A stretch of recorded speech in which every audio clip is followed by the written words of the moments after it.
ਪੰਜਾਬੀ ਸਾਂਝ ਟੀਵੀ ਦੇਖ ਰਹੇ ਸਾਰੇ ਦਰਸ਼ਕਾਂ ਨੂੰ ਮੇਰੇ ਵੱਲੋਂ ਪਿਆਰ ਭਰੀ ਸਤਿ ਸ੍ਰੀ ਅਕਾਲ।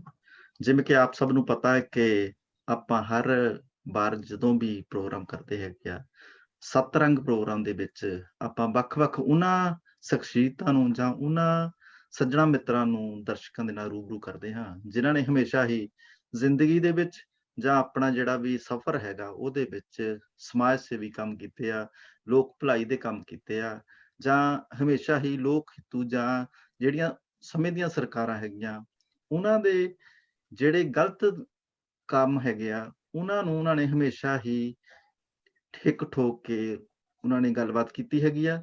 ਸੋ ਇਸੇ ਤਰੀਕੇ ਦੇ ਨਾਲ ਅੱਜ ਸਾਡੇ ਨਾਲ ਜਿਹੜੇ ਮਹਿਮਾਨ ਜੁੜੇ ਹਨ, ਉਹਨਾਂ ਦਾ ਨਾਮ ਹੈਗਾ ਮਨਦੀਪ ਅੰਬੇਡਕਰੀ ਜੀ। ਇਹ ਕਾਫ਼ੀ ਲੰਮੇ ਸਮੇਂ ਤੋਂ ਇਟਲੀ ਦੇ ਵਿੱਚ ਰਹਿ ਰਹੇ ਹਨ ਤੇ ਹਮੇਸ਼ਾ ਹੀ ਲੋਕ ਪੱਖੀ ਕੰਮ ਕਰਦੇ ਹਨ, ਲੋਕ ਭਲਾਈ ਦੇ ਕੰਮ ਕਰਦੇ ਹਨ।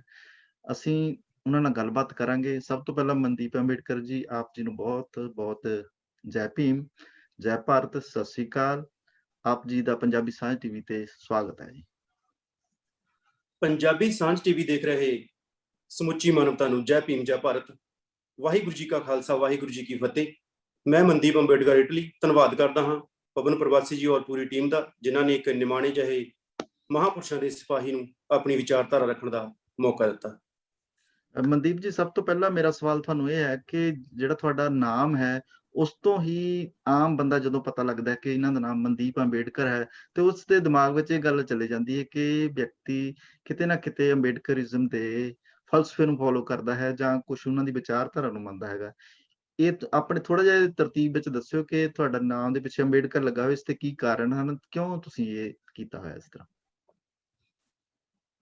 ਔਰ ਪ੍ਰਵਾਸੀ ਸਾਹਿਬ ਦੇਖੋ, ਪੂਰੀ ਦੁਨੀਆ ਦੀ ਅਗਰ ਤੁਸੀਂ ਬੁੱਕਸ ਰੀਡ ਕਰੋ, ਅਮਰੀਕਾ ਤੋਂ ਲੈ ਕੇ ਭਾਰਤ, ਬੰਗਲਾਦੇਸ਼ ਔਰ ਹਰ ਇੱਕ ਕੰਟਰੀ ਵਿੱਚ ਬਹੁਤ ਜ਼ਿਆਦਾ ਕਾਤਲੋਗਾਰਦ ਹੋਇਆ ਕ੍ਰਾਂਤੀ ਆਉਣ ਤੱਕ। ਸੋ ਇਹ ਇੱਕ ਬਹੁਤ ਵੱਡਾ ਕਾਰਨ ਸੀ, ਬਹੁਤ ਵੱਡਾ ਇੱਕ ਮਾਇਨੇ ਰਖਾਉਂਦੇ ਸੀ ਮੇਰੀ ਲਾਈਫ ਵਿੱਚ ਅੰਬੇਡਕਰਵਾਦ, ਜਿਨ੍ਹਾਂ ਨੇ ਇੱਕ ਕਲਮ ਦਾ ਯੁੱਗ ਲੈ ਕੇ ਆਂਦਾ। ਉਹਨਾਂ ਨੇ ਇਤਿਹਾਸ ਪਲਟਾ ਕੇ ਰੱਖਤਾ। ਤੁਸੀਂ ਅਮਰੀਕਾ ਦੀ ਥੋੜੀ ਜੀ ਇਤਿਹਾਸ ਨਜ਼ਰ ਮਾਰ ਲਈਏ, ਉਹਦੇ ਵਿੱਚ ਲੱਖਾਂ ਕਾਤਲੋਗਾਰਦ ਹੋਏ। ਹੁਣ ਜਾ ਕੇ ਬਰਾਕ ਓਬਾਮਾ ਨੇ ਇਤਿਹਾਸ ਰਚਿਆ, ਉੱਥੇ ਉਹਨਾਂ ਨੂੰ ਆਜ਼ਾਦੀ ਮਿਲੀ ਔਰ ਰਾਸ਼ਟਰਪਤੀ ਉਹਨਾਂ ਦਾ ਬਣਿਆ। ਸੋ ਇਸੇ ਤਰੀਕੇ ਨਾਲ ਭਾਰਤ ਵਿੱਚ ਦਿਨ ਪ੍ਰਤੀ ਦਿਨ ਕਾਤਲੋਗਾਰਦ ਹੁੰਦਾ ਸੀਗਾ ਔਰ ਮਹਾਂਪੁਰਸ਼ਾਂ ਦੀ ਵਿਚਾਰਧਾਰਾ ਨੂੰ ਲਾਗੂ ਕਰਨ ਲਈ ਕਾਨੂੰਨੀ ਤੌਰ ਤੇ ਬਾਬਾ ਸਾਹਿਬ ਡਾਕਟਰ ਭੀਮ ਰਾਓ ਅੰਬੇਡਕਰ ਜੀ ਨੇ ਕਲਮ ਉਠਾਈ। ਇੱਕ ਵੀ ਕਤਰਾ ਬਿਨਾਂ ਖੂਨ ਦਿੱਤੇ ਹੋਏ ਉਹਨਾਂ ਨੇ ਸਾਨੂੰ ਆਜ਼ਾਦੀ ਲੈ ਕੇ ਦਿੱਤੀ। ਔਰ ਉਸ ਮਹਾਨ ਸ਼ਖਸੀਅਤ ਤੋਂ ਪ੍ਰਭਾਵਿਤ ਹੋ ਕੇ ਮੈਂ ਇਹ ਨਿਸ਼ਚੈ ਕੀਤਾ ਕਿ ਮੈਂ ਆਪਣੇ ਨਾਮ ਪਿੱਛੇ ਅੰਬੇਡਕਰ ਲਾਵਾਂ, ਕਿਉਂਕਿ ਅੰਬੇਡਕਰ ਇੱਕ ਕ੍ਰਾਂਤੀ ਦਾ ਨਾਮ ਹੈ, ਅੰਬੇਡਕਰ ਇੱਕ ਵਿਚਾਰਧਾਰਾ ਦਾ ਨਾਮ ਹੈ। ਠੀਕ ਹੈ। ਸਿੱਧੇ ਆਪਾਂ ਸ਼ਬਦਾਂ 'ਚ ਕਹੀਏ ਕਿ ਤੁਸੀਂ ਡਾਕਟਰ ਅੰਬੇਡਕਰ ਜੀ ਦੀ ਜਿਹੜਾ ਫਲਸਫਾ ਸੀ, ਉਸ ਤੋਂ ਪ੍ਰਭਾਵਿਤ ਹੋ ਕੇ ਆਪਣੇ ਨਾਮ ਦੇ ਪਿੱਛੇ ਅੰਬੇਡਕਰ ਲਿਖਿਆ ਹੈ ਨਾ।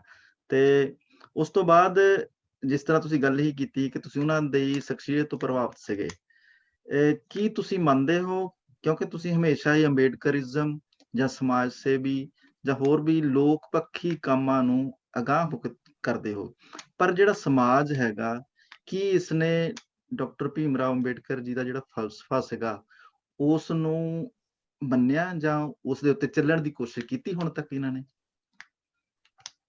ਬਹੁਤ ਹੀ ਵਧੀਆ ਜਿਹੜਾ ਸਵਾਲ ਪ੍ਰਵਾਸੀ ਸਾਹਿਬ, ਕਿਉਂਕਿ ਕਮੀਆਂ ਸਾਡੇ ਵਿੱਚ ਇੱਥੇ ਇਹੀ ਆਈਆਂ ਨੇ ਕਿ ਉਹਨਾਂ ਨੇ ਇੱਕ ਸੌਖੇ ਸ਼ਬਦਾਂ ਵਿੱਚ, ਦਰੁਸਤ ਸ਼ਬਦਾਂ ਵਿੱਚ ਪੜ੍ਹੋ ਜੁੜੋ ਸੰਘਰਸ਼ ਕਰੋ ਦਾ ਉਹਨਾਂ ਨੇ ਇੱਕ ਨਾਅਰਾ ਦਿੱਤਾ ਸੀ ਸਾਨੂੰ ਕਿ ਅਗਰ ਤਿੰਨੇ ਚੀਜ਼ਾਂ ਤੇ ਅਸੀਂ ਵਰਕ ਕਰ ਲੈਂਦੇ ਹਾਂ ਤਾਂ ਆਉਣ ਵਾਲਾ ਸਮਾਂ ਤੁਹਾਡੇ ਲਈ, ਸਾਡੇ ਲਈ ਅਮਨ, ਸ਼ਾਂਤੀ, ਆਜ਼ਾਦੀ ਵਾਲਾ ਹੋਵੇਗਾ। ਸੋ ਕਿਤੇ ਨਾ ਕਿਤੇ ਜਿਹੜੀਆਂ ਮਨੂਵਾਦੀ ਸਰਕਾਰਾਂ ਨੇ ਉਹ ਨਹੀਂ ਚਾਹੁੰਦੀਆਂ ਕਿ ਬਾਬਾ ਸਾਹਿਬ ਡਾਕਟਰ ਭੀਮ ਰਾਓ ਅੰਬੇਡਕਰ ਜੀ ਔਰ ਸਾਹਿਬ ਸ਼੍ਰੀ ਗੁਰੂ ਗ੍ਰੰਥ ਸਾਹਿਬ ਦੀ ਵਿਚਾਰਧਾਰਾ ਘਰ ਘਰ ਤੱਕ ਪਹੁੰਚੇ, ਕਿਉਂਕਿ ਸਾਹਿਬ ਸ਼੍ਰੀ ਗੁਰੂ ਗ੍ਰੰਥ ਸਾਹਿਬ ਵਿੱਚ ਇੱਕ ਇੱਕ ਦਰਜ ਸ਼ਬਦ ਗਿਆਨ ਤੋਂ ਵਿਗਿਆਨ ਦੀ ਗੱਲ ਕਰਦਾ ਹੈ। ਬਹੁਤ ਲੰਬੇ ਸਮੇਂ ਪਹਿਲਾਂ ਮਹਾਂਪੁਰਸ਼ਾਂ ਨੇ ਵਿਦਿਆ ਨੂੰ ਬਚਾਉਣ ਦੀ ਗੱਲ ਕੀਤੀ ਹੈ, ਪੜ੍ਹਨ ਦੀ ਗੱਲ ਕੀਤੀ ਹੈ। ਠੀਕ ਹੈ। ਤੇ ਸਰਕਾਰਾਂ ਦਾ ਪੁਰਜ਼ੋਰ ਲੱਗਾ ਹੋਇਆ ਹੈ ਕਿ ਉਹ ਇਹ ਤੇ ਰੋਕ ਲਾਉਣ। ਸੋ ਇਸ ਕਰਕੇ ਕਿਤੇ ਨਾ ਕਿਤੇ ਸਾਡੀਆਂ ਕਮੀਆਂ ਪੇਸ਼ੀਆਂ ਰਹੀਆਂ ਹਨ ਕਿ ਅਸੀਂ ਪੇ ਬੈਕ ਟੂ ਸੁਸਾਇਟੀ ਦੇ ਮਾਧਿਅਮ ਰਾਹੀਂ ਉਹ ਵਰਕ ਨਹੀਂ ਕਰ ਰਹੇ।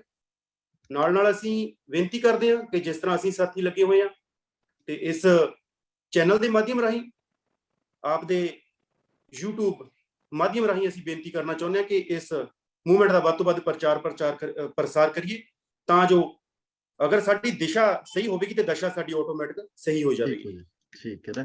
ਇਸ ਤੋਂ ਇਲਾਵਾ ਡਾਕਟਰ ਭੀਮ ਰਾਓ ਅੰਬੇਡਕਰ ਸਾਹਿਬ ਨੇ ਕਿਹਾ ਸੀ, ਪੜ੍ਹੋ, ਜੁੜੋ, ਸੰਘਰਸ਼ ਕਰੋ, ਕਿਉਂਕਿ ਉਹਨਾਂ ਦਾ ਮੇਨ ਜਿਹੜਾ ਮੋਟਿਵ ਸੀਗਾ ਕਿ ਜਦੋਂ ਇਹ ਤਿੰਨੋਂ ਚੀਜ਼ਾਂ ਹੋਣਗੀਆਂ ਤਾਂ ਸਮਾਜ ਆਟੋਮੈਟਿਕ ਆਪਣੇ ਪੈਰਾਂ ਤੇ ਹੋ ਜਾਵੇਗਾ।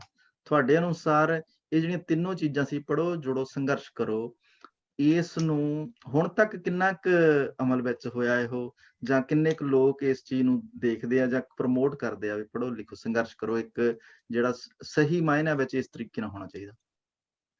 ਦੇਖੋ ਸਰ, ਜਿੰਦਾ ਜਾਗਦੀਆਂ ਜਿਹੜੀਆਂ ਉਦਾਹਰਨਾਂ ਤੁਹਾਨੂੰ ਲੱਖਾਂ ਹੀ ਮਿਲ ਜਾਣੀਆਂ। ਹੁਣ ਸਾਡੇ ਕਿਸਾਨ ਮਜ਼ਦੂਰ ਭਾਈਚਾਰਾ, ਸਾਡਾ 9 ਮਾਸ ਦਾ ਅਸੀਂ ਜਿਹੜਾ ਉਹ ਰਿਸ਼ਤਾ ਕਹਿੰਦੇ ਆ, ਅੱਜ ਉਹ ਦਿੱਲੀ ਵਿੱਚ ਬੈਠਾ, ਕਿਉਂਕਿ ਬਾਬਾ ਸਾਹਿਬ ਡਾਕਟਰ ਭੀਮ ਰਾਓ ਅੰਬੇਡਕਰ ਜੀ ਨੇ ਤਾਂ MSP ਪਹਿਲੀ ਉਹਨਾਂ ਨੂੰ ਲਾਗੂ ਕਰ ਦਿੱਤੀ ਸੀ, ਸੰਵਿਧਾਨ ਵਿੱਚ ਹੱਕ ਦੇ ਦਿੱਤਾ ਸੀਗਾ, ਕਿਉਂਕਿ ਅਸੀਂ ਉੱਤੇ ਅਮਲ ਨਹੀਂ ਕੀਤਾ।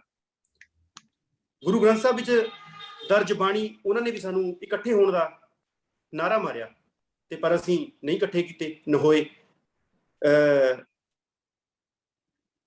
ਸੋ ਜਿੰਨਾ ਸਮਾਂ ਅਸੀਂ ਆਪਣੀਆਂ ਪਰਸਨਲ ਲਾਈਫਾਂ ਔਰ ਲਾਈਫ ਤੋਂ ਥੋੜਾ ਜਿਹਾ ਸਮਾਜ ਨੂੰ ਦੇਖਦੇ ਹੋਏ ਵਰਕ ਨਹੀਂ ਕਰਾਂਗੇ ਤਾਂ ਉਹਨਾਂ ਸਮਾਂ ਕਿਤੇ ਨਾ ਕਿਤੇ ਅਸੀਂ ਗੁੰਮਰਾਹ ਹੁੰਦੇ ਰਵਾਂਗੇ।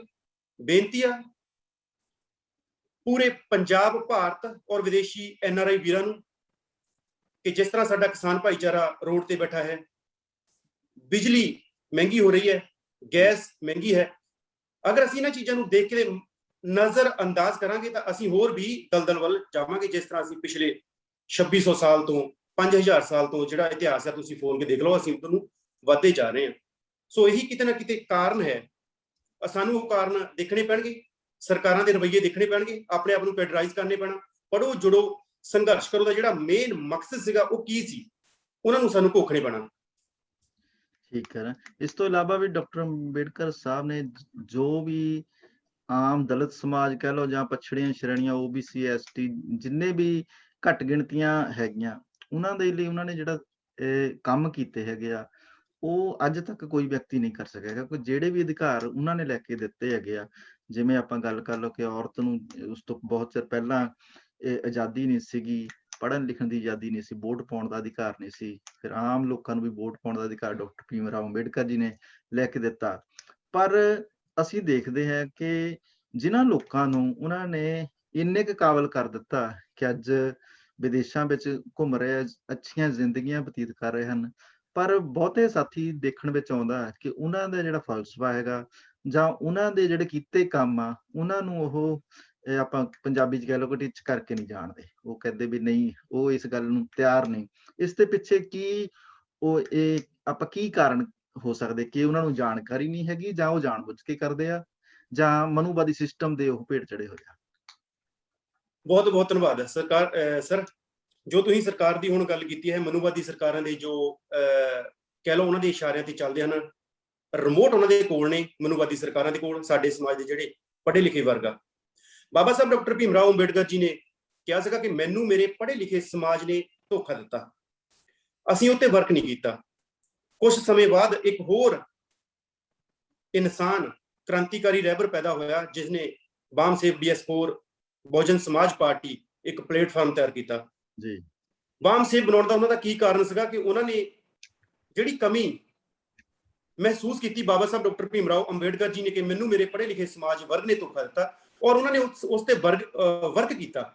ਉਹਨਾਂ ਨੇ ਬਾਮ ਸੇਵ ਬਣਾਈ, ਪੜ੍ਹੇ ਲਿਖੇ ਲੋਕਾਂ ਦਾ ਇੱਕ ਸੰਗਠਨ ਬਣਾਇਆ ਕਿ ਉਹ ਪੇ ਬੈਕ ਟੂ ਸੁਸਾਇਟੀ ਦੇ ਮਾਧਿਅਮ ਰਾਹੀਂ ਉਹਨਾਂ ਲੋਕਾਂ ਦੀਆਂ ਮੁਸ਼ਕਲਾਂ ਹੱਲ ਕਰਨ, ਉਹਨਾਂ ਤੱਕ ਪਹੁੰਚ ਕਰਨ, ਉਹਨਾਂ ਤੱਕ ਉਹ ਸਟੱਡੀ ਵਿਦਿਆ ਜਾਂ ਜੋ ਵੀ ਜ਼ਰੂਰਤ ਅਨੁਸਾਰ ਉਹ ਪ੍ਰੋਵਾਈਡ ਕਰਵਾਉਣ, ਚਾਹੇ ਉਹ ਸਿੱਖਿਆ ਸੀ, ਚਾਹੇ ਉਹ ਕਾਰੋਬਾਰ ਦੇ ਸਾਧਨ ਸੀਗੇ। ਸੋ ਅਗਰ ਅਸੀਂ ਮਹਾਂਪੁਰਸ਼ਾਂ ਦੀਆਂ ਇਹ ਚੀਜ਼ਾਂ ਨੂੰ ਪੜਾਂਗੇ ਨਹੀਂ, ਰੀਡ ਨਹੀਂ ਕਰਾਂਗੇ, ਉਹਨਾਂ ਦੇ ਵਿਚਾਰਧਾਰਾ ਨੂੰ, ਅੰਦੋਲਨ ਨੂੰ, ਤੇ ਮੈਨੂੰ ਲੱਗਦਾ ਕਿ ਅਸੀਂ ਅੱਗੇ ਨਹੀਂ ਵੱਧ ਸਕਦੇ। ਠੀਕ ਹੈ ਨਾ। ਇਸ ਤੋਂ ਇਲਾਵਾ ਜੇਕਰ ਅਸੀਂ ਰਾਜਨੀਤਿਕ ਪਾਰਟੀਆਂ ਦੀ ਗੱਲ ਕਰਦੇ ਹਾਂ, ਇਹ ਮੋਟੇ ਤੌਰ ਤੇ ਅਸੀਂ ਇਹ ਕਹਿ ਸਕਦੇ ਹਾਂ ਕਿ ਜਿਹੜੀ ਡਾਕਟਰ ਭੀਮ ਰਾਓ ਅੰਬੇਡਕਰ ਦੇ ਫਲਸਫੇ ਨੂੰ ਅਗਾਂਹ ਤੋਰਦੀ ਹੈ ਜਾਂ ਉਸ ਦੀ ਵਿਚਾਰਧਾਰਾ ਨੂੰ ਲੋਕਾਂ ਵਿੱਚ ਲੈ ਕੇ ਜਾਂਦੀ ਹੈ, ਉਹ ਫਿਲਹਾਲ ਹੁਣ ਤੱਕ ਭਾਰਤ ਵਿੱਚ ਬਹੁਜਨ ਸਮਾਜ ਪਾਰਟੀ ਹੈ ਜਿਹੜੀ ਜਿਸ ਦੇ ਸੰਸਥਾਪਕ ਸਾਹਿਬ ਸ਼੍ਰੀ ਕਾਂਸ਼ੀ ਰਾਮ ਜੀ ਸੀ ਤੇ ਅੱਜ ਕੱਲ੍ਹ ਭੈਣ ਕੁਮਾਰੀ ਮਾਇਆਵਤੀ ਜੀ ਉਹਨਾਂ ਨੂੰ ਲੀਡ ਕਰ ਰਹੇ ਆ।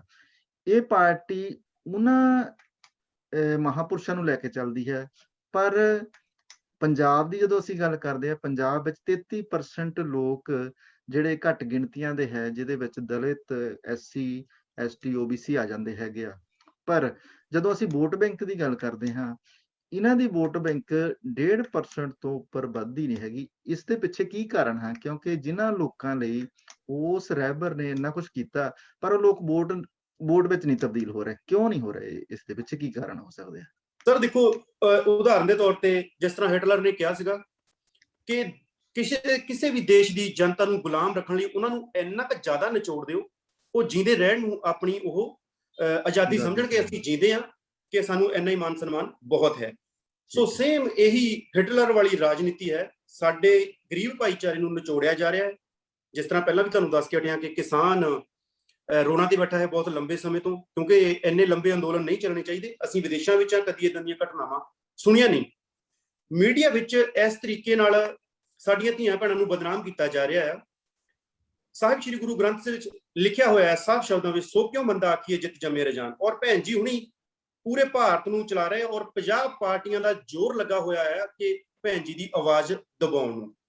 ਉਹ ਪਾਰਟੀਆਂ ਜਿਨ੍ਹਾਂ ਦੇ ਗ੍ਰੰਥਾਂ ਵਿੱਚ ਲਿਖਿਆ ਹੋਇਆ ਹੈ, ਢੋਲ ਗੰਵਾਰ ਸ਼ੂਦਰ ਔਰ ਨਾਰੀ ਇਹ ਸਭ ਤਾੜਨ ਕੇ ਅਧਿਕਾਰੀ, ਜਿਨ੍ਹਾਂ ਨੇ ਔਰਤ ਦੀ ਸਮੇਂ ਦੇ ਹਿਸਾਬ ਨਾਲ ਵੀ ਉਹਨਾਂ ਨੇ ਇੱਜ਼ਤ ਨਹੀਂ ਕੀਤੀ ਜਿੱਥੋਂ ਰਾਜੇ ਨੇ ਜਨਮ ਲਿਆ।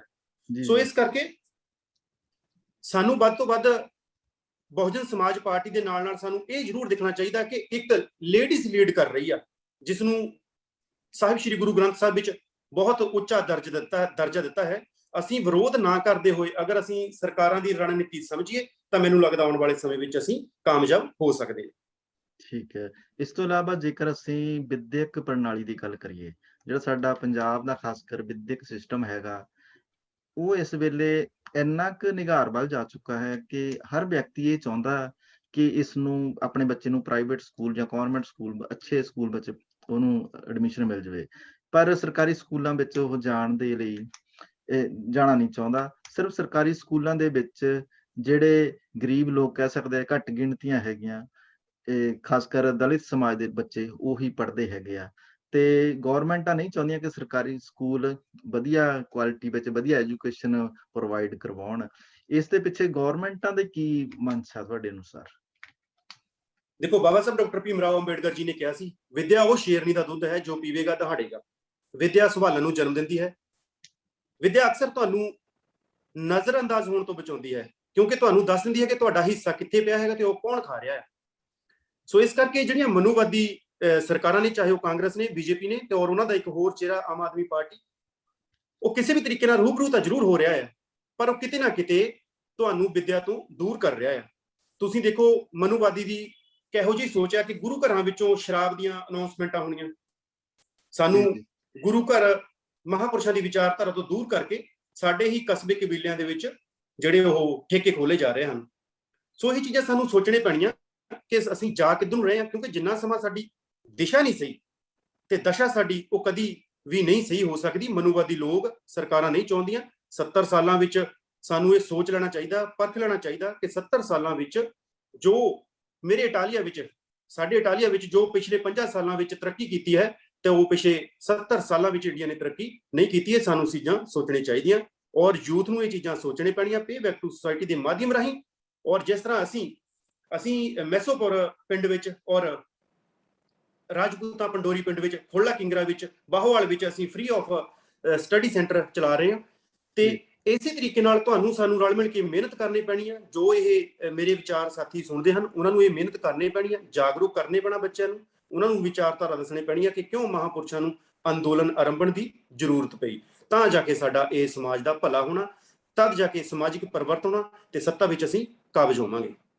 ਮਨਦੀਪ ਜੀ, ਜਿਸ ਤਰ੍ਹਾਂ ਤੁਸੀਂ ਦੱਸਿਆ ਕਿ ਕੁਝ ਪਿੰਡਾਂ ਦੇ ਤੁਸੀਂ ਨਾਮ ਲਏ ਹੈਗੇ ਆ ਵੀ ਉੱਥੇ ਫ੍ਰੀ ਐਜੂਕੇਸ਼ਨ ਦਾ ਸਿਸਟਮ ਜਿਹੜਾ ਤੁਸੀਂ ਕੀਤਾ ਹੋਇਆ ਜਾਂ ਟਿਊਸ਼ਨ ਸੈਂਟਰ ਹੈ, ਇਸ ਤਰੀਕੇ ਦਾ ਜੋ ਵੀ ਆ, ਇਹ ਕੀ ਤੁਸੀਂ ਥੋੜਾ ਜਿਹਾ ਵਿਸਥਾਰ ਨਾਲ ਦੱਸੋਗੇ ਕਿ ਇਹ ਜਿਹੜੇ ਟਿਊਸ਼ਨ ਸੈਂਟਰ ਆ ਜਾਂ ਮੁਫਤ ਪੜ੍ਹਾਈ ਦਾ ਪ੍ਰਬੰਧ ਕੀਤਾ ਹੈਗਾ, ਇਹ ਕਿਸੇ ਆਰਗੇਨਾਈਜ਼ ਵੱਲੋਂ ਹੈਗਾ ਜਾਂ ਕੀ ਸਿਸਟਮ ਇਹਦੇ ਪਿੱਛੇ ਕੰਮ ਕਰਦਾ ਹੈਗਾ?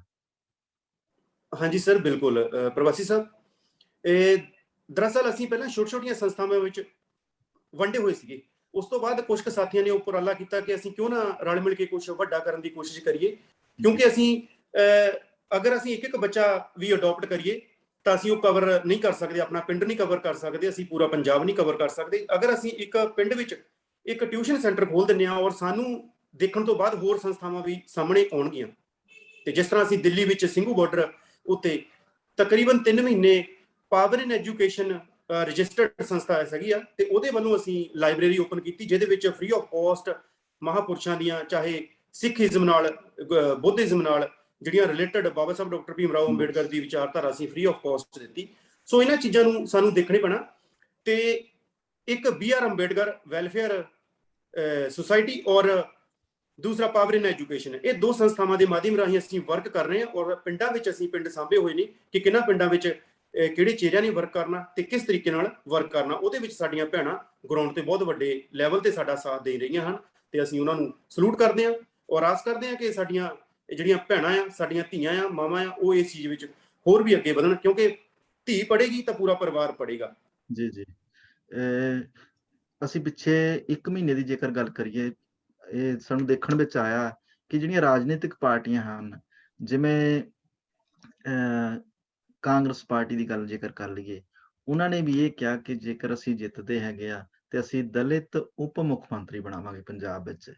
ਉਹਨਾਂ ਤੋਂ ਇਲਾਵਾ ਸ਼੍ਰੋਮਣੀ ਅਕਾਲੀ ਦਲ ਨੇ ਵੀ ਇਹ ਅਨਾਉਂਸ ਕੀਤਾ ਕਿ ਜੇਕਰ ਅਸੀਂ ਜਿੱਤਦੇ ਆ ਤੇ ਅਸੀਂ ਵੀ ਉਪ ਮੁੱਖ ਮੰਤਰੀ ਪੰਜਾਬ ਦਾ ਬਣਾਵਾਂਗੇ। ਵੱਖ-ਵੱਖ ਪਾਰਟੀਆਂ ਇਹ ਇਸ ਵੇਲੇ ਲਾਲਚ ਦੇ ਰਹੀਆਂ ਹਨ ਕਿ ਅਸੀਂ ਦਲਿਤ ਉਪ ਮੁੱਖ ਮੰਤਰੀ ਬਣਾਵਾਂਗੇ। ਪਰ ਮੇਰਾ ਤੁਹਾਨੂੰ ਸਵਾਲ ਇਹ ਹੈ ਕਿ ਜਿਸ ਦਲਿਤ ਸਮਾਜ ਨੂੰ ਉਪ ਮੁੱਖ ਮੰਤਰੀ ਬਣਾਉਣ ਦਾ ਉਹ ਸ਼ੋਸ਼ਾ ਲੋਕਾਂ ਦੇ ਵਿੱਚ ਲਿਜਾ ਰਹੇ ਹਨ, ਇਹਨਾਂ ਲੋਕਾਂ ਦੀ 33% ਵੋਟ ਬੈਂਕ ਹੈਗੀ ਹੈ ਪੰਜਾਬ ਦੇ ਵਿੱਚ। ਇਹ ਸਵਾਲ ਇਹ ਹੈ ਕਿ ਕੀ ਇਹ ਲੋਕ ਹੁਣ ਤੱਕ ਆਪਣੀ ਪਹਿਚਾਣ ਜਿਹੜੀ ਸੀਗੀ ਉਹ ਗਵਾ ਚੁੱਕੇ ਆ, ਕਿ ਉਹਨਾਂ ਨੂੰ ਇਹ ਆਫਰ ਕੀਤਾ ਜਾ ਰਿਹਾ ਕਿ ਤੁਹਾਨੂੰ ਉਪ ਮੁੱਖ ਮੰਤਰੀ ਬਣਾਇਆ ਜਾਊਗਾ? ਕਿਉਂ ਉਹਨਾਂ ਨੂੰ ਮੁੱਖ ਮੰਤਰੀ ਲਈ ਕਿਉਂ ਨਹੀਂ ਕਿਹਾ ਜਾਂਦਾ? ਕੀ ਉਹਨਾਂ ਦੀ ਆਪਣੀ ਪਹਿਚਾਣ ਖਤਮ ਹੋ ਗਈ ਹੈ? ਕਿਉਂਕਿ ਦੇਖੋ, ਇਸ ਗੱਲ ਦਾ ਜਵਾਬ ਮੈਂ ਭਲੇ ਭਾਂਤ ਪਹਿਲਾਂ ਵੀ ਹੁਣੇ 1 ਮਿੰਟ ਹੀ ਪਹਿਲਾਂ ਦੇ ਚੁੱਕਾ ਹੈਗਾ ਕਿ ਮਨੂਵਾਦੀ ਸਰਕਾਰਾਂ ਸਾਨੂੰ ਗੁੰਮਰਾਹ ਕਰਨ ਵਿੱਚ ਬਹੁਤ ਲੰਬਾ ਸਮੇਂ ਵਿੱਚ ਕਾਮਯਾਬ ਰਹੀਆਂ ਨੇ। ਅਗਰ ਉਹਨਾਂ ਨੇ ਇੱਕ ਦਲਿਤ CM ਬਣਾਉਣਾ, ਜਾਂ ਉਹ ਤੁਹਾਡੇ ਸਾਹਮਣੇ ਆ, ਭਾਰਤ ਦਾ ਰਾਸ਼ਟਰਪਤੀ, ਭਾਰਤ ਵਿੱਚ ਦਿਨ ਦਿਹਾੜੇ ਕਤਲ ਹੋ ਰਹੇ ਨੇ ਔਰ ਆਕਸੀਜਨ ਤੋਂ ਬਿਨਾਂ 200 ਬੱਚਾ ਮਰ ਰਿਹਾ ਹੈਗਾ ਆ, ਨੋਟਬੰਦੀ ਰਾਤੋਂ ਰਾਤ ਹੋ ਰਹੀ ਆ। ਸੋ ਇਹੋ ਜਿਹੀਆਂ ਬਹੁਤ ਸਾਰੀਆਂ ਘਟਨਾਵਾਂ ਰਾਤੋਂ ਰਾਤ ਜਿਹੜੀਆਂ ਹੋ ਰਹੀਆਂ ਤੇ ਉਹਨਾਂ ਉੱਤੇ ਉਹ ਨਹੀਂ ਬੋਲ ਰਹੇ। ਸੋ ਭਾਵ, ਜੇ ਅਗਰ ਉਹ ਮਨੂਵਾਦੀ, ਚਾਹੇ BJP ਹੋਵੇ, ਕਾਂਗਰਸ ਹੋਵੇ, ਉਹਨਾਂ ਨੇ CM ਔਰ ਸਾਨੂੰ ਅਹੁਦੇ ਉਹ ਦੇਣੇ ਨੇ ਜਿਹੜੇ ਸੀਰੀ ਨੇ, ਜਿਹੜੇ ਮਾਨਸਿਕ ਤੌਰ ਤੇ ਗੁਲਾਮ ਲੋਕ ਨੇ। ਰਿਮੋਟ ਉਹਨਾਂ ਦਾ ਉਹਨਾਂ ਦੇ ਹੱਥ ਵਿੱਚ ਹੋਊਗਾ, ਜਿੱਦਾਂ ਉਹ ਚਲਾਉਣਗੇ ਤਾਂ ਉਦਾਂ ਹੀ ਉਹ ਚੱਲਣਗੇ। ਸੋ ਮੈਨੂੰ ਲੱਗਦਾ ਕਿ ਸਾਡੇ ਸਮਾਜ ਨੂੰ ਕੈਡਰਾਈਜ਼ ਹੋਣ ਦੀ ਜ਼ਰੂਰਤ ਹੈ। ਇਹਨਾਂ ਚੀਜ਼ਾਂ ਤੋਂ ਸਾਨੂੰ ਦੇਖਣਾ ਚਾਹੀਦਾ ਕਿ ਜਿਹੜੀਆਂ ਸਰਕਾਰਾਂ ਤੁਹਾਨੂੰ ਇਹ ਲਾਲਚ ਦੇ ਰਹੀਆਂ ਹਨ, ਉਹ ਦੂਸਰੀਆਂ ਰਾਜਾਂ ਵਿੱਚ ਉਹ ਪਹਿਲਾਂ ਹੀ ਜਿੱਤੀਆਂ ਹੋਈਆਂ ਨੇ, ਉਹਨਾਂ ਵਿੱਚ ਉਹਨਾਂ ਨੇ ਕਿੰਨੇ ਸਾਨੂੰ ਅਹੁਦੇ ਦਿੱਤੇ, ਇਹ ਸੋਚ ਜ਼ਰੂਰ ਵਿਚਾਰ ਕਰ ਲੈਣੇ ਚਾਹੀਦੇ ਨੇ। ਠੀਕ ਹੈ। ਇਸ ਤੋਂ ਇਲਾਵਾ ਇੱਕ ਹੋਰ ਇਸੇ ਮੁੱਦੇ ਦੇ ਨਾਲ ਗੱਲਬਾਤ ਹੈਗੀ ਹੈ ਕਿ ਜਿਹੜੀਆਂ ਰਿਜ਼ਰਵ ਸੀਟਾਂ ਹੁੰਦੀਆਂ ਪੰਜਾਬ ਦੇ ਵਿੱਚ, ਜਿਹਦੇ ਵਿੱਚ ਘੱਟ ਗਿਣਤੀਆਂ ਦੇ ਲੋਕ ਹੀ ਨੁਮਾਇੰਦਗੀ ਕਰਦੇ ਹਨ, ਤੇ ਉਹ ਲੋਕ ਜਿੱਤ ਕੇ ਪਾਰਲੀਮੈਂਟ ਜਾਂ ਅਸੈਂਬਲੀ ਵਿੱਚ ਪਹੁੰਚ ਜਾਂਦੇ ਹਨ, ਕਿਉਂਕਿ ਉਹਨਾਂ ਨੇ ਜਿਹੜਾ ਸਰਟੀਫਿਕੇਟ ਲਾਇਆ ਹੁੰਦਾ ਉਹ SC ਜਾਂ BC ਦਾ ਲਾ ਕੇ ਉਹ ਸੀਟ ਜਿੱਤੀ ਹੁੰਦੀ ਹੈ। ਤੇ ਉੱਥੇ ਜਾ ਕੇ ਉਹ ਨੁਮਾਇੰਦਾ ਇਹ ਕਹਿੰਦੇ ਹੁੰਦੇ ਕਿ ਅਸੀਂ ਰਿਜ਼ਰਵ ਲੋਕਾਂ ਦਾ ਜਿਹੜੀ ਸੀਟ ਸੀਗੀ ਜਾਂ ਘੱਟ ਗਿਣਤੀਆਂ ਦੀ ਸੀਟ ਸੀਗੀ, ਉੱਥੋਂ ਅਸੀਂ ਜਿੱਤ ਗਏ ਤੇ ਅਸੀਂ ਉਹਨਾਂ ਦੀ ਨੁਮਾਇੰਦਗੀ ਕਰਦੇ ਹਾਂ। ਤੁਹਾਡੇ ਅਨੁਸਾਰ ਉਹ ਲੋਕ ਕਿੰਨੀ ਕੁ ਨੁਮਾਇੰਦਗੀ ਕਰਦੇ ਆ ਉਹਨਾਂ ਲੋਕਾਂ ਦੀ? ਸੁੱਤੇ ਹੋਏ ਲੋਕ ਕਦੀ ਵੀ ਦੇਸ਼ ਦਾ ਭਲਾ ਨਹੀਂ ਕਰ ਸਕਦੇ। ਤੋ ਗੱਲ ਫਿਰ ਉਹੀ ਸਰਕਾਰਾਂ ਦੀ ਆ ਜਾਂਦੀ ਹੈਗੀ ਆ। ਬਾਬਾ ਸਾਹਿਬ ਡਾਕਟਰ ਭੀਮ ਰਾਓ ਅੰਬੇਡਕਰ ਨੇ ਦੋਹਰੀ ਵੋਟ ਦਾ ਅਧਿਕਾਰ ਸਾਨੂੰ ਇਸੇ ਕਰਕੇ ਉਹਨਾਂ ਨੇ ਆਵਾਜ਼ ਉਠਾਈ ਸੀਗੀ ਕਿ ਅਗਰ ਸਾਨੂੰ ਕਿਤੇ ਨਾ ਕਿਤੇ ਗੁੰਮਰਾਹ ਹੁੰਦੇ ਆ ਤੇ ਅਸੀਂ ਆਪਣੇ ਮਹੱਲੇ ਵਿੱਚ, ਸਾਨੂੰ ਜਿਹੜੀ ਸੈਕੰਡ ਵੋਟ ਆ ਸਾਡੀ, ਉਹ ਅਸੀਂ ਆਪਣੇ ਲੋਕਾਂ ਵਿੱਚ ਸਾਡੀ ਹੋਵੇਗੀ ਤਾਂ ਅਸੀਂ ਆਪਣੇ ਲੋਕਾਂ ਵਿੱਚੋਂ ਕਿਹਨੂੰ ਚੁਣ ਸਕਦੇ ਹਾਂ। ਪਰ ਮੌਜੂਦਾ ਹਾਲਾਤ ਇਦਾਂ ਦੇ ਨੇ, ਚਾਹੇ ਖਰੀਦ ਫਰੋਖਤ ਰੱਖ ਲਓ ਤੇ ਚਾਹੇ ਬੁਲਟ ਦੇ ਨੋਕ ਤੇ ਜਿਹੜਾ ਮੌਜੂਦਾ ਹਾਲਾਤ ਨੇ ਉਹਨਾਂ ਨੂੰ ਦੇਖਦੇ ਹੋਏ ਗੁੰਮਰਾਹ, ਧਮਕੀ, ਮਾਫੀਆ ਰਾਹੀਂ ਇਹ ਜਿਹੜੇ ਸਾਡੇ ਲੋਕਾਂ ਨੂੰ ਧਮਕਾਇਆ ਵੀ ਜਾ ਰਿਹਾ ਹੈ। ਇੱਕ ਦਬਦਬਾ ਬਣਾਇਆ ਜਾ ਰਿਹਾ ਆ ਕਿ ਜਿੱਥੇ ਸਾਡੇ ਲੋਕ ਖੜਦੇ ਨੇ ਉਹਨਾਂ ਦੇ ਖਿਲਾਫ ਕਾਫੀ ਲੋਕ ਖੜੇ ਕੀਤੇ ਜਾ ਰਹੇ ਨੇ, ਕਾਫੀ ਕੈਂਡੀਡੇਟ ਸਾਡੇ ਹੀ ਸਮਾਜ ਦੇ ਗੁੰਮਰਾਹ ਕਰਕੇ ਖੜੇ ਕੀਤੇ ਜਾਂਦੇ, ਚਾਹੇ ਉਹ ਪੈਸਾ ਦੇ ਕੇ ਹੋਵੇ ਤੇ ਚਾਹੇ ਉਹਨਾਂ ਨੂੰ ਛੋਟੀਆਂ-ਮੋਟੀਆਂ ਪਦਵੀਆਂ ਦੇ ਕੇ ਹੋਵੇ। ਸੋ ਸਰਕਾਰਾਂ ਦੀਆਂ ਨੀਤੀਆਂ ਸਾਨੂੰ ਸਮਝਣੇ ਪੈਣੀਆਂ ਪ੍ਰਵਾਸੀ ਸਾਹਿਬ, ਅਗਰ ਅਸੀਂ ਸੱਤਾ ਵਿੱਚ ਆਉਣਾ, ਅਗਰ ਅਸੀਂ ਦੇਸ਼ ਤੇ ਸਮਾਜ ਤੇ ਹੋ ਰਹੇ ਅਤਿਆਚਾਰ ਨੂੰ ਰੋਕਣਾ। ਠੀਕ ਹੈ। ਤੇ ਇਸ ਤੋਂ ਇਲਾਵਾ ਜੇਕਰ ਅਸੀਂ ਪਿਛਲੇ 20 ਦਿਨਾਂ ਦੀ ਗੱਲ ਕਰੀਏ, ਪਿਛਲੇ 20 ਦਿਨਾਂ ਵਿੱਚ ਜਿਹੜਾ ਰਾਜਨੀਤਿਕ ਘਟਨਾਕ੍ਰਮ ਹੋਇਆ, ਉਹਦੇ ਵਿੱਚ ਆਪਾਂ ਨੂੰ ਦੇਖਣ ਵਿੱਚ ਮੋਟੇ ਤੌਰ ਤੇ ਆਇਆ ਕਿ ਸ਼੍ਰੋਮਣੀ ਅਕਾਲੀ ਦਲ ਤੇ ਬਹੁਜਨ ਸਮਾਜ ਪਾਰਟੀ ਨੇ ਪੰਜਾਬ ਦੇ ਵਿੱਚ ਆਉਣ ਵਾਲੀਆਂ ਵਿਧਾਨ ਸਭਾ ਦੀਆਂ ਚੋਣਾਂ ਰਲ ਕੇ ਲੜਨ ਦਾ ਐਲਾਨ ਕੀਤਾ ਕਿ ਉਹਨਾਂ ਨੇ ਇੱਕ ਗਠਬੰਧਨ ਕੀਤਾ ਹੈਗਾ। ਤੁਸੀਂ ਇਸ ਗਠਬੰਧਨ ਨੂੰ ਕਿਸ ਤਰੀਕੇ ਨਾਲ ਦੇਖਦੇ ਹੋ? ਦੇਖੋ ਸਰ, ਸੱਤਾ ਵਿੱਚ ਆਉਣ ਲਈ ਬਹੁਤ ਸਾਰੀਆਂ ਰਾਜਨੀਤੀ ਬਹੁਤ ਦੂਰ ਦੀ ਗੱਲ ਹੈ, ਸਾਡੀ ਸੋਚ ਤੋਂ ਕਾਫੀ ਦੂਰ ਹੈ, ਕਿਉਂਕਿ ਇਹਦੇ ਵਿੱਚ ਬੜੇ ਉਤਾਰ ਚੜਾਅ ਹੁੰਦੇ ਨੇ। ਜਿਹੜੇ ਸੀਨੀਅਰ ਲੀਡ ਕਰਨ ਵਾਲੇ ਸਾਡੇ ਲੀਡਰ ਸਾਹਿਬਾਨ ਹੁੰਦੇ ਨੇ, ਉਹਨਾਂ ਨੂੰ ਬਹੁਤ ਕੁਝ ਦੇਖਣੇ ਪੈਂਦਾ ਇਹਨਾਂ ਵਿੱਚ। ਸੋ ਮੈਨੂੰ ਲੱਗਦਾ ਕਿ ਗਠਬੰਧਨ ਹੋਣੇ ਚਾਹੀਦੇ ਨੇ, ਕਿਉਂਕਿ ਹਰ ਇੱਕ ਸਰਕਾਰ ਨੂੰ, ਹਰ ਇੱਕ ਸਮਾਜ ਦੇ ਚਿਹਰੇ ਨੂੰ ਮੌਕਾ ਜ਼ਰੂਰ ਮਿਲਣਾ ਚਾਹੀਦਾ, ਤਾਂ ਜੋ ਪਤਾ ਲੱਗ ਸਕੇ ਅਸੀਂ ਕਿੰਨੀ ਕਾਬਲੀਅਤ ਰੱਖਦੇ ਹਾਂ। ਮੌਕਾ ਮਿਲਿਆ ਸੀ, ਸੰਵਿਧਾਨ ਲਿਖਿਆ ਸੀ ਬਾਬਾ ਸਾਹਿਬ ਡਾਕਟਰ ਭੀਮ ਰਾਓ ਅੰਬੇਡਕਰ ਜੀ ਨੇ। ਸੋ ਮੈਨੂੰ ਲੱਗਦਾ ਅਗਰ ਸਾਨੂੰ ਮੌਕਾ ਮਿਲੇ ਤਾਂ ਅਸੀਂ ਫਿਰ ਦੁਹਰਾ ਸਕਦੇ ਹਾਂ ਉਹ ਚੀਜ਼ਾਂ, ਅਸੀਂ ਫਿਰ ਪੈਦਾ ਕਰ ਸਕਦੇ ਹਾਂ ਬਾਬਾ ਸਾਹਿਬ ਡਾਕਟਰ ਭੀਮ ਰਾਓ ਅੰਬੇਡਕਰ ਜੀ, ਫਿਰ ਪੈਦਾ ਕਰ ਸਕਦੇ ਹਾਂ ਸਾਹਿਬ ਸ਼੍ਰੀ ਕਾਂਸ਼ੀ ਰਾਮ ਜੀ। ਸੋ ਮੈਨੂੰ ਲੱਗਦਾ ਕਿ ਸਾਨੂੰ ਸਮਰਥਨ ਕਰਨਾ ਚਾਹੀਦਾ ਸਮਝੌਤੇ ਦਾ, ਤੇ ਆਉਣ ਵਾਲੇ ਸਮੇਂ ਲਈ ਅਸੀਂ ਪੰਜਾਬ ਨੂੰ, ਜਿਸ ਤਰ੍ਹਾਂ ਭਾਰਤ ਨੂੰ ਸੋਨੇ ਦੀ ਚਿੜੀ ਕਿਹਾ ਜਾਂਦਾ ਸੀ ਪਰ ਉਹ ਦਿਖ ਨਹੀਂ ਰਹੀ, ਤੇ ਸ਼ਾਇਦ ਆਉਣ ਵਾਲੇ ਸਮੇਂ ਵਿੱਚ ਇਹ ਨਜ਼ਰ ਆਵੇ। ਠੀਕ ਹੈ। ਪਰ ਇਸ ਸਮਝੌਤੇ ਨੂੰ ਲੈ ਕੇ ਜਿਹੜਾ ਬਹੁਜਨ ਸਮਾਜ ਦਾ ਕੇਡਰ ਹੈਗਾ, ਉਹਦੇ ਵਿੱਚ ਵੀ ਕਾਫੀ ਨਿਰਾਸ਼ਾ ਪਾਈ ਜਾ ਰਹੀ ਹੈ, ਦੇਖਣ ਵਿੱਚ ਆ ਰਿਹਾ ਹੈਗਾ, ਖਬਰਾਂ ਵਿੱਚ ਵੀ ਆ ਰਿਹਾ, ਜਾਂ ਜਿੱਥੇ ਵਲੰਟੀਅਰ ਨਾਲ ਗੱਲਬਾਤ ਹੁੰਦੀ ਹੈ ਉੱਥੇ ਥੋੜੀ ਨਿਰਾਸ਼ਾ ਸੀਟਾਂ ਨੂੰ ਲੈ ਕੇ ਹੋ ਰਹੀ ਆ। ਆਉਣ ਵਾਲੇ ਸਮੇਂ ਵਿੱਚ ਇਹ ਕੀ ਕੁਛ ਕਿਉਂਕਿ ਜਿਸ ਤਰ੍ਹਾਂ ਬਹੁਜਨ ਸਮਾਜ ਪਾਰਟੀ ਦੇ ਪ੍ਰਧਾਨ ਜਸਵੀਰ ਸਿੰਘ ਗੜੀ ਜੀ ਨੇ ਇਹ ਦੱਸ ਦਿੱਤਾ ਕਿ ਇਹਦੇ ਵਿੱਚ ਕੋਈ ਹੋਰ ਹੇਰ ਫੇਰ ਨਹੀਂ ਹੋ ਸਕਦਾ, ਜੋ ਸੀਟਾਂ ਹੈਗੀਆਂ ਉਹੀ ਰਹਿਣਗੀਆਂ। ਪਰ ਉਹਦੇ ਵਿੱਚ ਬਹੁਤੀਆਂ ਸੀਟਾਂ ਉਹ ਇਸ ਤਰੀਕੇ ਦੀਆਂ ਹੈਗੀਆਂ ਕਿ ਜਿਹੜੀਆਂ ਬਹੁਜਨ ਸਮਾਜ ਪਾਰਟੀ ਲਈ ਜਿੱਤਣੀਆਂ ਬਹੁਤ ਹੀ ਔਖੀਆਂ ਹਨ। ਤੇ ਤੁਸੀਂ ਕੀ ਇਸ ਦੇ ਉੱਤੇ ਆਪਣੇ ਵਿਚਾਰ ਰੱਖਣੇ ਚਾਹੁੰਦੇ, ਕਿੱਦਾਂ ਦੇਖਦੇ ਹੋ ਇਸ ਨੂੰ? ਦੇਖੋ ਸਰ, ਮੌਜੂਦਾ ਹਾਲਾਤਾਂ ਵਿੱਚ ਪੰਜਾਬ ਪ੍ਰਧਾਨ ਸਰਦਾਰ ਜਸਵੀਰ ਸਿੰਘ ਗੜੀ ਬਹੁਤ ਪੜ੍ਹੇ ਲਿਖੇ ਹੋਏ ਸੂਝਵਾਨ ਚਿਹਰੇ ਸਾਨੂੰ ਮਿਲੇ ਨੇ, ਔਰ ਕੈਡਰਾਈਜ਼ ਨੇ, ਚਲਦੀ ਫਿਰਦੀ ਲਾਇਬ੍ਰੇਰੀ ਅਸੀਂ ਕਹਿ ਸਕਦੇ, ਦੁਨੀਆ ਦੀ ਨੌਲੇਜ ਅਸੀਂ ਉਹਨਾਂ ਤੋਂ ਚਲਦੀ ਫਿਰਦੀ ਫੋਨ ਤੇ ਲੈ ਲੈਂਦੇ। ਬੜੇ ਵਧੀਆ ਉਹ ਗੱਲਬਾਤ ਕਾਰ ਨੇ, ਅਕਸਰ ਉਹਨਾਂ ਨਾਲ ਗੱਲਬਾਤ ਹੁੰਦੀ ਰਹਿੰਦੀ ਹੈਗੀ ਆ। ਸੋ ਮੈਨੂੰ ਲੱਗਦਾ ਕਿ ਜਿਹੜਾ ਫੇਰ ਬਦਲਿਆ ਉਹ ਰਾਜਨੀਤੀ ਵਿੱਚ ਹੁੰਦਾ ਹੀ ਰਹਿੰਦਾ, ਤੇ ਔਰ ਹੋਣਾ ਵੀ ਚਾਹੀਦਾ। ਜਿਹੜੀ ਰਾਜਨੀਤੀ ਆ ਸਾਨੂੰ ਬਹੁਤ ਦੇਰ ਬਾਅਦ ਸਮਝ ਲੱਗਦੀ ਆ, ਜਿਹੜੇ ਸਾਥੀ ਭਟਕ ਜਾਂਦੇ ਨੇ। ਮੈਂ ਸ਼ਬੀਰ ਕੌਰ ਦੀ ਘਟਨਾ ਸਾਹਮਣੇ ਕਰਨਾ ਚਾਹੁੰਦਾ। ਚਿਹਰਾ ਇੱਕ ਯੂਥ, ਚੰਦਰ ਸ਼ੇਖਰ ਆਜ਼ਾਦ ਚਿਹਰਾ ਜਦੋਂ ਉਹ ਲੋਕਾਂ ਦੇ ਸਾਹਮਣੇ ਵਿੱਚ ਆਇਆ, ਉਸ ਘਟਨਾ ਨੂੰ ਲੈ ਕੇ ਸ਼ਬੀਰ ਕੌਰ ਸਹਾਰਨਪੁਰ ਜਦੋਂ ਕਤਲੋਕਾਂਡ ਹੋਇਆ, ਤੇ ਉਹਦੇ ਵਿੱਚ ਭੈਣ ਜੀ ਉਹਨਾਂ ਨੇ ਵੀ ਸਾਫ਼ ਸ਼ਬਦਾਂ ਵਿੱਚ ਕਹਿਤਾ ਸੀ ਕਿ ਅਗਰ ਕਿਸੇ ਨੇ ਵਰਕ ਕਰਨਾ ਉਹ ਬਹੁਜਨ ਸਮਾਜ ਪਾਰਟੀ ਦੇ ਝੰਡੇ ਦੇ ਥੱਲੇ ਆ ਕੇ ਵਰਕ ਕਰੇ।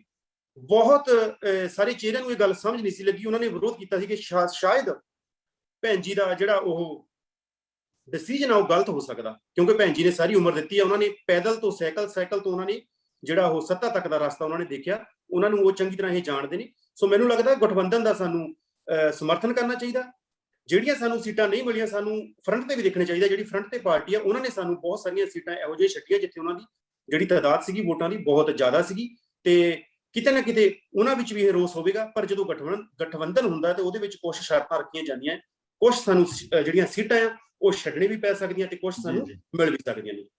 ਠੀਕ ਹੈ। ਮਨਜੀਤ ਜੀ, ਤੁਸੀਂ ਸਾਨੂੰ ਆਪਣਾ ਸਮਾਂ ਦਿੱਤਾ, ਬਹੁਤ ਹੀ ਕੰਮ ਦੀਆਂ ਗੱਲਾਂ ਕੀਤੀਆਂ, ਕੁਝ ਰਾਜਨੀਤੀ ਨੇ, ਕੁਝ ਸਮਾਜ ਸੇਵਕ ਦੀਆਂ। ਅਸੀਂ ਉਮੀਦ ਕਰਾਂਗੇ ਕਿ ਦਰਸ਼ਕਾਂ ਨੂੰ ਤੁਹਾਡੀਆਂ ਗੱਲਾਂ ਬਾਤਾਂ ਬਹੁਤ ਪਸੰਦ ਆਉਣਗੀਆਂ, ਤੇ ਤੁਹਾਡਾ ਬਹੁਤ ਬਹੁਤ ਸ਼ੁਕਰੀਆ, ਤੁਸੀਂ ਸਮਾਂ ਦਿੱਤਾ। ਧੰਨਵਾਦ। ਸਤਿ ਸ਼੍ਰੀ ਅਕਾਲ। ਜੈ ਭੀਮ, ਜੈ ਭਾਰਤ ਜੀ। ਵਾਹਿਗੁਰੂ ਜੀ ਕਾ ਖਾਲਸਾ, ਵਾਹਿਗੁਰੂ ਜੀ ਕੀ ਫਤਿਹ।